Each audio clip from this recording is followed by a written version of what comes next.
very special guest today, Rick Abramson from Delaware North Company Sportservice.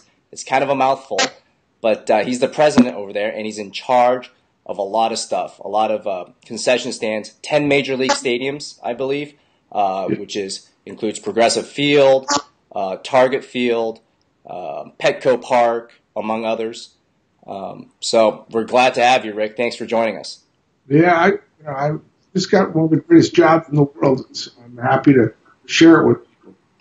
Well, let's just dive in. Like, what is your job? Why is it the greatest job in the world? I get to go to a lot of special sporting events and get to taste a lot of food and see a lot of people. And my job is to make sure people leave the stadium happy. And that's better. It's great how you've seen ballparks evolve. I started in ballparks when I was young, when we had limited menus and limited products, and now we have extensive menus. We go green, we go local, we go gluten-free, we go organic, we do vegetarian. Certainly, we're excited about being in Baltimore for the first time and opening up that stadium. And we did a great food tour there. It's a great food city.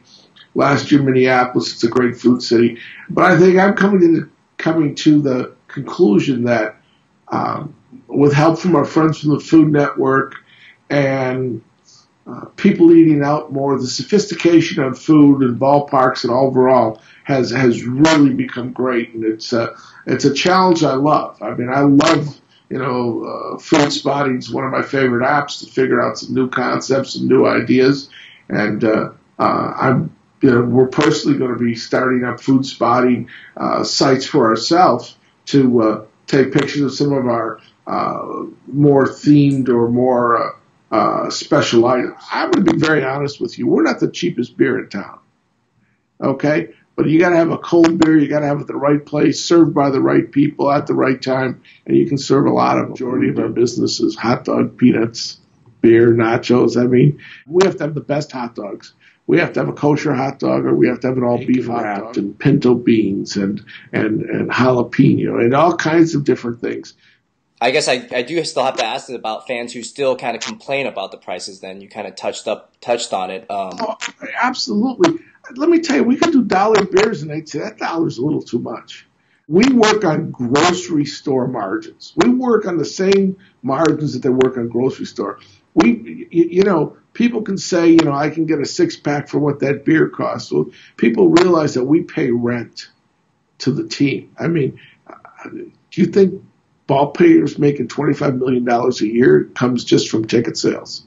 I mean, we're all part of this network that we do. Now, I will tell you, Sonny, that I'd be a big proponent for, and I hope so, to try it eventually, that we come up with incorporating food and beverage with every ticket sold. My deal, Sonny, would be that you buy a ticket. Where do you live, Sonny? Seattle. See, Seattle. Good ballpark. They need to brighten it up a little bit, a little gloomy underneath it, but great food products, great food. I've been there, and they do some really nice things with the food. You got a great ownership group there, and they care about the food. I know that. I've talked with them. I've talked with Kevin and Chuck Armstrong, both. And what I can tell you that is people don't realize that, and I don't know what the financial arrangements are in Seattle, but I would guess probably about 50% of the retail sales in Seattle in food or retail goes to the team. So that means you got 50% to pay for your labor and 50% to pay for your costs and your utilities and your everything. And I don't care if you're the competition, which is ours is in Seattle. We all pay the same amount for those things.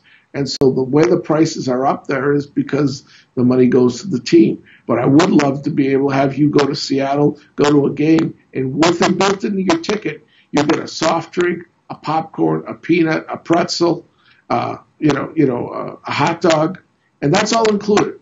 Now, if you want to have a steak sandwich or you want to have maybe a slice of pizza, that might be extra.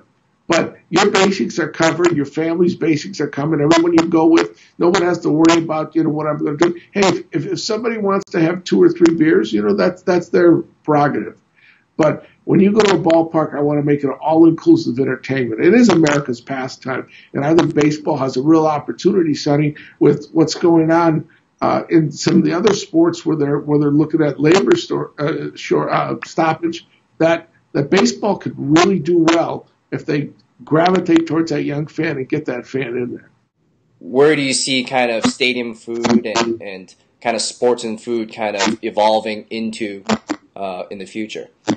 I think everything will be ordered and paid for off of apps. I hope for all-inclusive.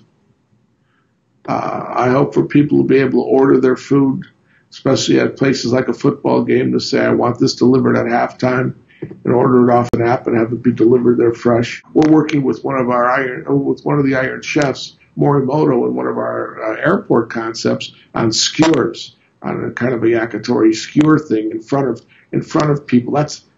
I can't wait till I put that in the ballpark. That's going to be a great ballpark, one-hand type food.